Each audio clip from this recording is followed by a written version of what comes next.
that sex. Give it to me.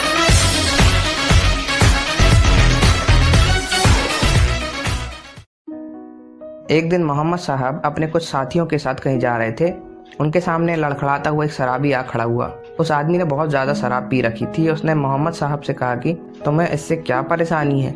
फिर मोहम्मद साहब ने कहा कि ये सिर्फ शर्मिंदगी का काम है, इससे न सिर्फ शराबी का बल्कि उसके परिवार को भी दुख होता है।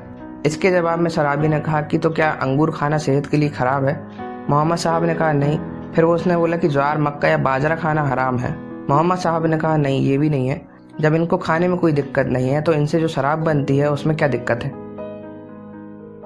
तो मोहम्मद साहब थोड़ी देर चुप रहे और उन्होंने कहा कि अगर मैं अपने हाथ से उठाकर तुम्हें मिट्टी मारूं तो तुम्हें क्या चोट लगेगी। तो शराबी ने कहा नहीं।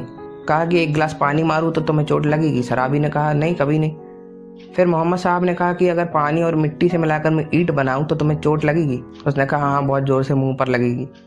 ठीक इसी तरह शराब बनाकर उसको पीने से तुम्हें चोट लगेगी, तुम्हारे दिल पे और तुम्हारी सेहत पे, और ना सिर्फ तुम्हें लगेगी बल्कि परिवार और समाज को भी लगेगी।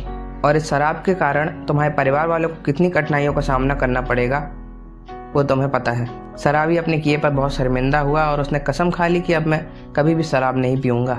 शराब न सिर्फ खुद को बल्कि पूरे समाज को भी खराब करती है। शराब का ईंट इतना मजबूत है, ना कि सिर्फ आपको चोट पहुंचाएगा और घायल करेगा बल्कि आपके पूरे परिवार को भी चोट पहुंचाएगा। इसलिए जितना हो सके इस शराब से दूर रहें।